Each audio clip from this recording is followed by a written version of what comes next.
Paul, who was kind while we were dating, started to verbally abuse me along with his daughter, Teresa, after we got married.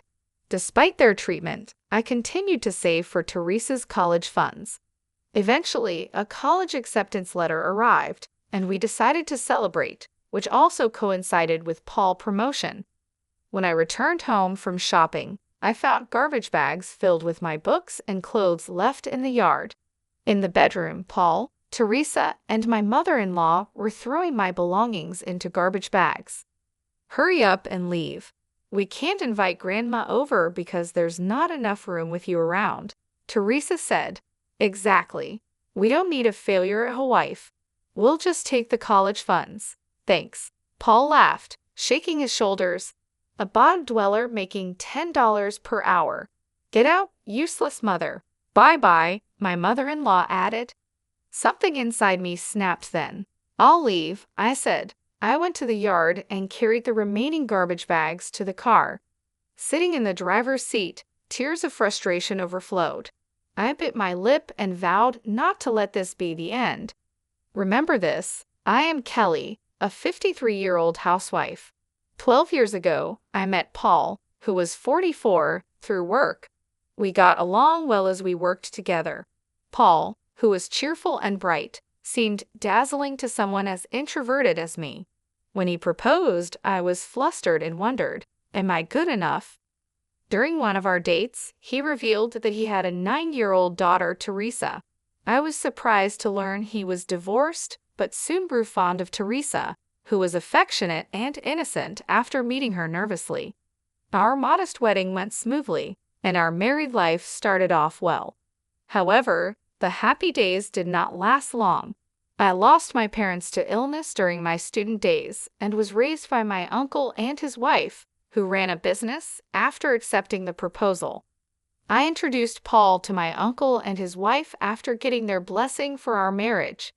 Next, we visited Paul's parents to greet them. When my mother-in-law learned that I was raised by my uncle and his wife, she seemed clearly displeased. Maybe because of that, she started to make snide remarks to me after we got married. She would come over unexpectedly to nitpick everything. "Kelly, there was a hair in the corner of the stairs. The bathroom mirror is dirty. Don't you clean it every day?" she would frequently scold. "It's outrageous that you work even though you have a small child. These days, everyone works even with small children. I switched to part-time so I could be home when Teresa comes back from school," I gently objected. My mother-in-law glared at me. "How dare you talk back to your mother-in-law, insolent wife?" I never asked why they divorced, but I could guess it might have been because of her nagging. "Come on, Mom. If both of us work, we can save up for Teresa's college funds sooner," Paul said. But as years passed, like his mother, Paul started to verbally abuse me as well. "You come back from work halfway through the day, and this is the meal you prepare. Don't you care to comfort your tired husband? I'm sorry, but it's tough to prepare 2 side dishes every day besides the main," I replied. "You just want to slack off. Everyone manages to do it," he said. My mother-in-law, who was a full-time housewife, never used store-bought prepared foods and forbade me from using them as well. So I found time to prepare meals in advance late at night or on weekends when the family was asleep. Just when I thought the issue was resolved, Paul started insisting on bringing lunch from home to save money, which of course I had to prepare, and he found fault with that too. The lunchbox contains frozen food, and the main dish is leftovers. "You're cutting corners too much. Preparing all the small dishes from scratch is hard," I said. "Don't talk back. You're the wife. You know I hate pre-prepared meals. Are you trying to annoy me?" Paul raised his voice. "No more frozen or ready-made meals from now on. But it's the wife's job to think about the family's health and prepare meals. Do you want to make me and Teresa sick?" "You're terrible," he continued. "I'm sorry, I understand. I'll do what you say from now on," I replied. Arguing back would only lead to hours of nagging, so it seemed better to comply quietly. It meant less time for myself, but it couldn't be helped. I had a hobby that brought me joy. After Paul and Teresa went to bed, I would jot down ideas in a notebook, imagining what it would be like if those things existed. This hobby, which I kept secret from them, was a great stress reliever. As a child, I had received an award for a summer vacation research project, and this was a continuation of that interest. Dealing with complaints wasn't limited to my mother-in-law and Paul. Initially, Teresa seemed like an innocent and adorable child, but as she entered upper elementary school, she began to act selfishly. Her mood swings would dictate whether she was affectionate or demanding extra pocket money. Then she would insult me in front of her friends, ignore me, or worse. Being manipulated by Teresa's moods left me exhausted. Seeing Paul mistreat me, Teresa began to mimic him, finding amusement in it. It was a phase of adolescence, and from Teresa's perspective, I was just the woman Dad brought home. Resisting was natural. If she wouldn't warm up to me, I thought I should try harder to get along with her. I made efforts to understand Teresa's feelings without scolding her harshly for misbehavior. Even when she hurled insults, I didn't snap back, but calmly explained, "It's not right to speak to someone older than you like that." I always attended school events and helped with homework after returning from work. Whenever Teresa was sick, I would take her to the hospital and take time off work to care for her. I had no experience in raising children, but I poured love into her because she was the child of the person I loved and raised her with all my effort. However, it seems my feelings didn't reach Teresa. As Teresa entered high school, she needed a lunchbox. Unlike Paul's volume-focused meals, the appearance and variety were important for a high school girl's lunch. I woke up at 6 a.m. every day, making the lunches with care. "Put fried chicken in tomorrow's. I want a hamburger in mine," they would request, making it quite a challenge. Yet, they often came back with their lunchboxes untouched. When I asked why, they would say nonchalantly, "I was in the mood for pasta today," or "I passed by a store and suddenly wanted to eat bread." "I woke up at 6 to make these. I wish you would at least try them," I said. Upon hearing this, both quickly became sullen. "You change your mind about things too, don't you? Don't be so sanctimonious. It's annoying. A mother should naturally make lunches for her children." Teresa's hostile tone hurt me more than Paul's words. "Sorry," I said. When I apologized, Paul became even more arrogant. "Don't get cocky just because you made lunch. It's nothing special. You should be grateful we even eat it every day," he said. Their complaints about too many vegetables or the taste being too strong were the last straw. I felt more sadness than anger. Talking with Teresa and Paul always made me feel miserable. The promise of sharing household chores made at the beginning of our marriage was quickly abandoned. "Even if we both work, you're home by the afternoon. That doesn't really count as working. We get home in the evening. It's only natural for the person with the most free time to do the chores," Paul said. "I'm not free at all. By the time I finish cleaning and preparing dinner, the night is over," I explained, but my pleas fell on deaf ears. Even on weekends, when I asked if they would help, Paul and Teresa would either lay around with their phones, lying on the sofa, or lock themselves in their rooms playing video games. It was as if I didn't exist in their field of vision. "Hey, old lady, make me some tea," Teresa would say. "I want coffee. Bring it to the living room. I'm playing games with Teresa," Paul would add. Teresa still refused to call me Mom, sticking with old lady instead. "Could you help me a little after dinner? I have a meeting with the Women's Association," I finally spoke up. Paul clicked his tongue in annoyance. "What? Let us rest at least on the weekend. You see we're playing, right? Do you intend to disturb our parent-child bonding?"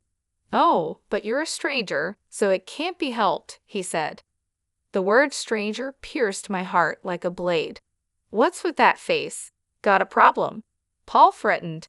"Who do you think allows you to live in this house? A disposable part-timer like you standing up to me isn't 80 years too early." Faced with their attacks, I bit my lip and swallowed my complaints. Though Paul boasts as a middle manager in a small to medium enterprise, his income isn't impressive. He makes more than I do as a part-timer, but that's about it. Paul's dominance might stem from controlling the finances. Before our marriage, I mentioned I'm not confident in managing finances. Then I'll handle it that way you can relax, he said. Fooled by his cheerful smile, I agreed to hand over my salary to him. He would allocate funds from our combined incomes for living expenses and Teresa's college fund. Despite his salary increasing over the years, our living expenses somehow decreased. Lately, I've been given only $10,000. Half goes to saving for college fees, and the rest covers food, daily necessities, and miscellaneous expenses. I need at least $5,000 more, and I want some pocket money for myself. Housewives don't need pocket money. Put the $5,000 for Teresa's education into the account first. I'll check every month, Paul said firmly.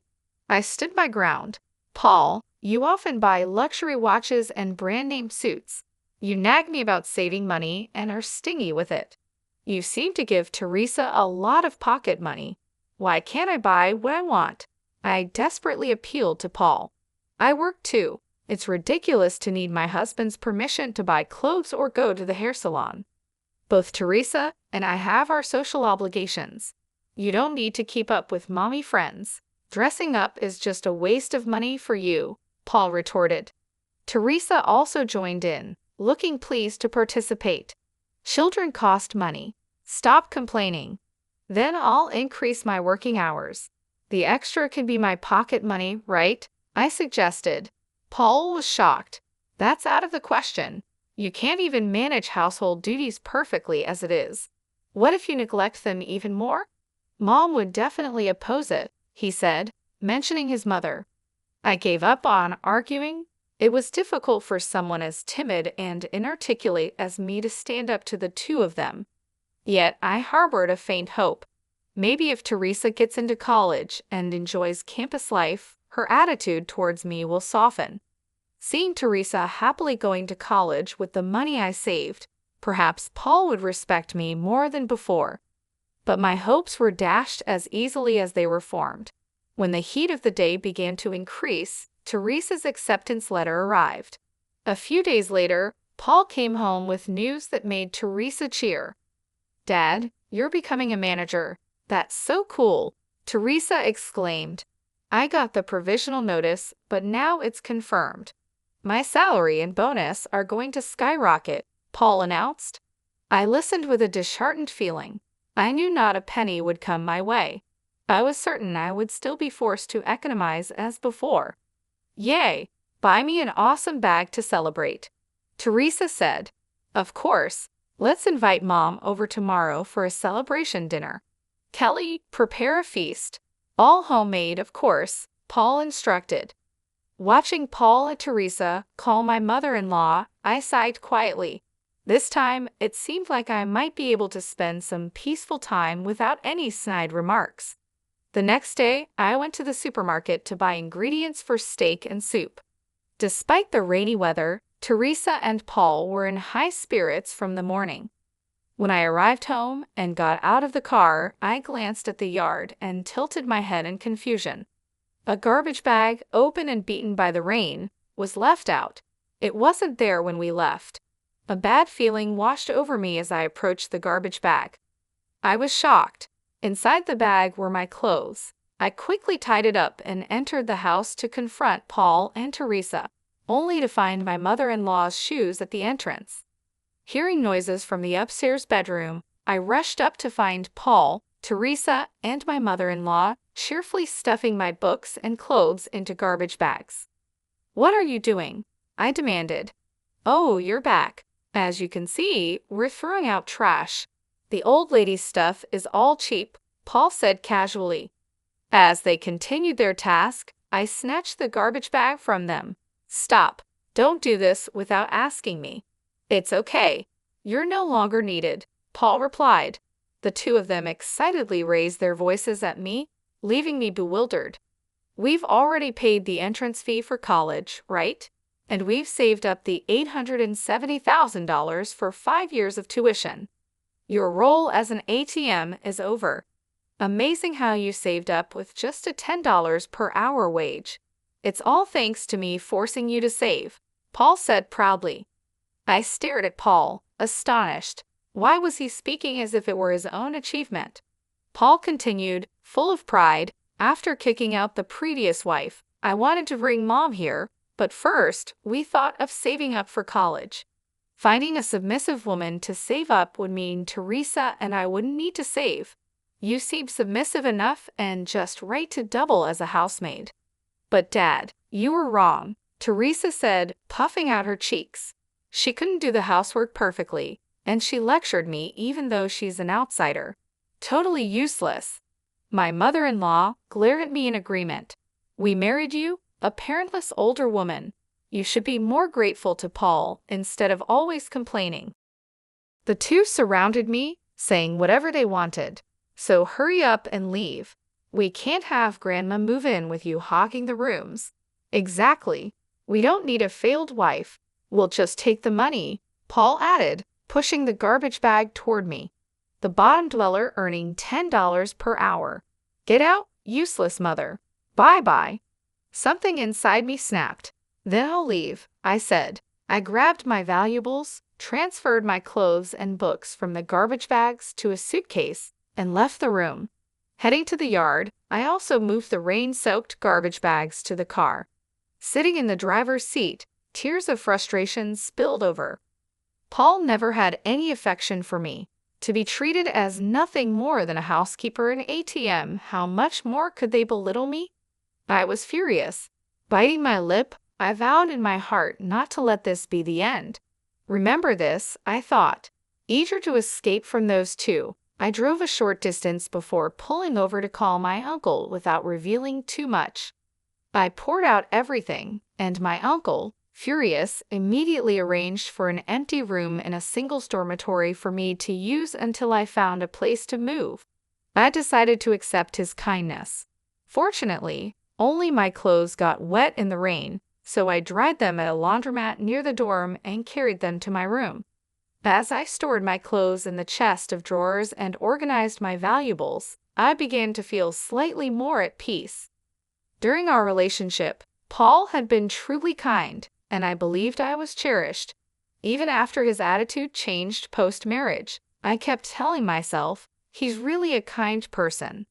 Things will go back to how they were. With Teresa, I thought we just needed time to get along, and with my mother-in-law, I believed it was natural for in-laws to clash. But faced with reality, I finally woke up. No matter how much I tried to make amends or the effort I put in, it was futile with people like them. They would pay for trampling over my feelings. First, I visited my uncle's company to ask for a referral to a good lawyer. I went to the city office to pick up divorce papers and completed various procedures. Eventually, I received a message from Paul stating, I filed for divorce. After I left, neither Teresa nor my mother-in-law bothered to call, perhaps enjoying their life without me. A month of peaceful days passed until Paul contacted me again. I was working on my computer when I saw his name on my phone screen and decided to ignore it. I had been expecting his call, but I was busy. I let it go to voicemail. Soon, Paul's tearful voice came through. Kelly, please answer the phone. Something terrible has happened. After the call ended, my phone kept ringing persistently. Hurry up and come out. Help us. It's going to be bad if it stays like this. He left crying messages on the voicemail and called like a man possessed. Eventually, I gave in and answered the phone. What do you want, Paul? I'm busy. Can you get to the point? Paul hesitated on the other end, taken aback by my sharp tone. Oh, well, I called Teresa's college, he said, sniffling. They said she has withdrawn her enrollment, so she is not a student there. What's going on? Exactly as they said, I replied matter-of-factly. I canceled the enrollment. The prep money's gone, but they refunded the tuition fees to my account, which helps a lot. Withdrawal. Don't make decisions on your own, Paul yelled. Poor girl, she worked hard to get into college. Oh, really? I said, unimpressed. I didn't know, Kelly mocked. With the allowance you gave her, she was busy going to nightclubs and rock concerts until morning. Hardly the behavior of a student. That is, Paul stumbled over his words. I've never seen her study once. So you chose a college where money would do the talking, right? She studied when you weren't looking. College isn't just about studying. You've taken away her chance to learn other things, Paul argued heatedly. Oh, my mistake. It could have improved her twisted character, right? I returned his statement with heavy sarcasm. Why are you doing this? Do you have a grudge against us? Paul asked, bewildered. She told me to get out, called me a useless mother. Who does she think made her college possible? How do you think I felt saving up all that money? I said. Holding on to such words, you're petty. Well, there's money in the account, right? Paul replied. Yes, I said, and the call abruptly ended. Sighing, I returned to my work on the computer. Less than an hour later, the phone rang again. Reluctantly answering, I was greeted by a frantic Paul screaming, "Why can't I withdraw the money from your account?" So you couldn't. I feigned ignorance. Paul started to rant and rave. I was refused at the bank. Of course, I changed the account holder's name. You can't just do that. Ah, no. Kelly, where are you? Paul's voice sounded desperate, almost begging. Without money, Teresa will have trouble enrolling in another college next year. Return Teresa's money. Return it. That $250,000 is my money. I scoffed at the absurdity. If you stop all the lavish shopping you do, you should easily afford your beloved daughter's college fees. Ah, Paul was flustered. I need money because I live at the bottom, so the soon-to-be manager or your beloved mother should take care of it, I said with heavy sarcasm. I'll have a better salary as a manager, but I'm drowning in debt. Mom's on a pension, Paul admitted hesitantly. Drowning in debt, I realized he didn't want his weaknesses known. Both Mom and I are having a tough time, so please at least spare us the compensation, he pleaded. Tough, huh? But I'll be claiming compensation properly later. Take care, I emphasized my point and hung up. The day after being kicked out, I went to the bank and changed the account holder's name, anticipating Paul might try to withdraw money upon learning of the college withdrawal. If Teresa had been serious about her studies, canceling her college enrollment would have been heartbreaking, but given her carefree lifestyle, it wasn't. I chose this route without hesitation. That night, I received a voicemail full of insults from my mother-in-law, which I promptly deleted. Later, through a lawyer introduced by my uncle, I filed for compensation from Paul. Predictably, he resisted. Paul accused, knowing I don't have money, demanding compensation is just cruel. Why should I even have to pay? I provided for Kelly, treated a failed wife kindly, and didn't even cheat. What's there to complain about? Running off with the enrollment money is outrageous. If anything, we should be receiving compensation from you. So I thought I'd wait until Paul changed his tune. A few months later, I received a call from my sobbing mother-in-law. Kelly, please help, she said, her tone as imperious as ever. It seemed her character would never change. Long time no see. What's the matter? I asked leisurely, though I could guess the reason. They're telling us to vacate this house, she said. Well, it can't be helped. It's my house, after all, I replied. My mother-in-law gasped in surprise. Didn't Paul tell you? When I got a job, my aunt and uncle transferred this house to me. I invited Paul and Teresa, who were living in an apartment at the time, to live with me, so it's in my name. This is the first I've heard of it, she sounded dumbfounded. Is that so? Well, anyway, my uncle was furious when he found out I was kicked out and said he'd proceed with selling the house, so I'm going along with it. I'm not kind enough to let the people who kicked me out live there for free. So you're really going to sell it? She asked. Yes, there's a viewing this weekend, so please move out by then, I replied. That's impossible, my mother-in-law shouted. I was kicked out in 15 minutes from my own house, I said calmly. The sale of the house is already decided. It would cause trouble for the real estate agent and the viewers, so please move out soon. Is Paul there? I asked. Paul seemed to have been listening nearby and took the phone. What do you want? He said. I took a deep breath and replied in a low voice. Who do you think allowed you to live in that house? Paul was speechless. Ah, that's a relief. How does it feel to hear those words? Damn it, I'm not paying any compensation. See if you can get it, Paul yelled. I was told to discuss this through a lawyer, I said, exasperated. Paul continued to yell. You with your low salary plan to leech off compensation. Pathetic, but I'm not paying a cent. Are you sure you want to be so confident? I asked. I said this with a mix of disbelief and annoyance. I have plenty of evidence. The abusive words you, Teresa, and your mother hurled at me are recorded and noted. While you forced me to economize, you squandered money on luxury goods. There's no escaping this. A mother saving for her child is natural, and a wife should obey her husband.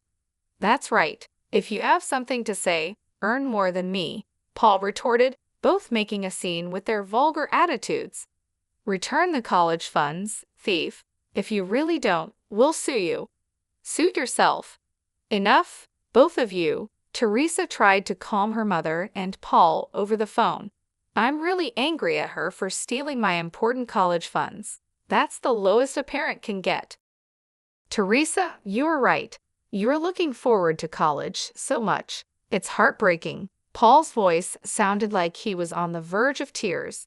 But it's okay. There's next year. If Dad becomes a manager, our salary will increase and life will get easier. That's true, Paul shouted with apparent joy. So let's stop begging her. Let's quietly move to an apartment and hand over the house. If Teresa says so, my mother-in-law muttered in a reluctant tone. Be grateful for Teresa's kindness. All right, I'm hanging up now, I said, exasperated, ending the conversation. The next call came the following day while I was having coffee in my uncle's company room. I could easily guess it was about the same matter. Reluctantly, I answered, knowing ignoring them might lead them to show up at the company. What have you done? Paul was sobbing, sniffling, and with a voice like a scream, he asked. My promotion was canceled and I was demoted from manager to regular employee, sent to a subcontracting factory. What's going on? I sighed deeply. It seemed he still didn't understand anything. You know Acme Industries, right? Of course, it's a super famous discount store chain that's expanded overseas. It's also a major client of our company. You've injured its chairman. Huh! Paul sounded dumbfounded. He was actually planning to end the business with your company, but reconsidered out of respect for me so your company wouldn't suffer. You should be thankful you weren't fired. I don't even remember meeting the chairman. The chairman of Acme is my uncle. After a brief silence, Paul screamed in shock. I moved the phone away from my ear to wait it out. You shouldn't have told me sooner. My uncle introduced himself during our marriage meeting, I replied. I was amazed by Paul's lack of attention. He stopped crying and suddenly pleaded, Come on, mediate for me. It's just a little marital spat. If I become a regular employee, my salary will decrease and Teresa won't respect me anymore. No, you brought this upon yourself, I said coldly. Is that all? I'm hanging up. What the hell? Acting all high and mighty when you're just a bottom dweller, he shouted. Just then, someone knocked on the door. Excuse me, President. Oh, I'm sorry, I said. It's fine. I'm about to hang up, I replied, smiling. Ah, I haven't told you. I'm the president of Acme. Huh. The one with annual sales of $700 million. To be precise, the president of the American branch. Paul fell silent. I could almost imagine his shocked expression. That's a bad joke. Weren't you earning $10 per hour just a while ago? The salary slip you found in the bedroom? Look at the date. It's from 12 years ago when I first helped out at my uncle's company, I explained, trying not to laugh. I kept it as a keepsake. The minimum wage has surpassed $14 now. You really are clueless about America's economic situation. Paul, Lost for words, soon spat out a resentful remark. Quiet but lucky. You have a rich relative. Even a useless mother can become a president. Do you think the position of president just falls into your lap because you're a niece? I've been developing product ideas for a while. Some of them were approved in Acme's planning meetings and became hit products. I was recognized for those achievements.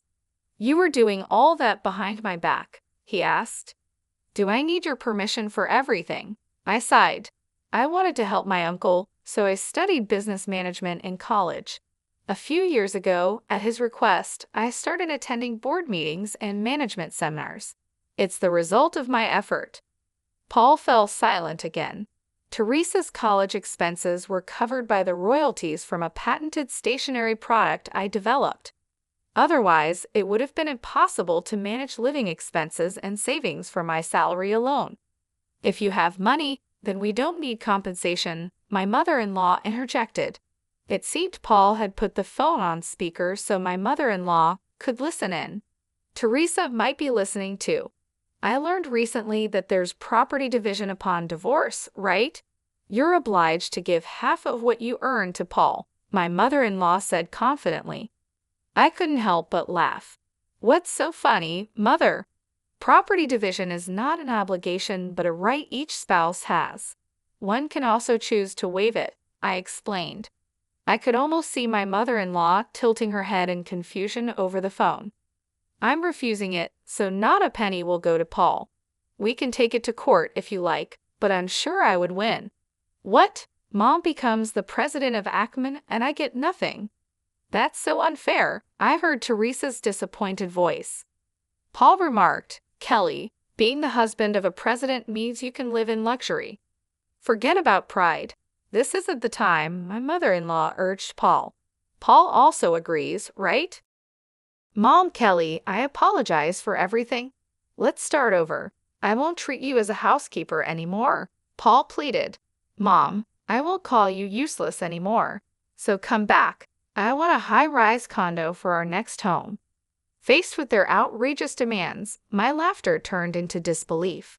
I can earn well on my own, so I don't need a useless husband. Compensation will be deposited into my account monthly. If you can't pay, your assets will be seized. Take care. Amidst their shouts over the phone, I hung up and blocked Paul, Teresa, and my mother-in-law's contacts. Paul, who had been showing off at the subcontracting company, ended up being fired after causing trouble. Struggling with living expenses, debt, and compensation payments, he now works non-stop at a factory on weekdays and a restaurant on weekends. Of course, they had to move out of the house and now live in a rundown apartment with Teresa and my mother-in-law. Teresa, who planned to enjoy her college life, lost all motivation to study and lazes around at home every day. My mother-in-law, doing no housework, joins Teresa in mocking Paul for his low salary, leading to constant quarrels. Having secretly saved up money, I moved to a luxury high-rise condo and lived a busy life. I was worried about the backlash from other employees for a former regular employee becoming the president, but they welcomed me warmly. My contributions to hit products have played a significant role. Any gaps in my knowledge are covered by the executives. Free from worrying about Paul and Teresa's opinions, I'm glad to live freely. I plan to take care of myself while enriching both my work and personal life.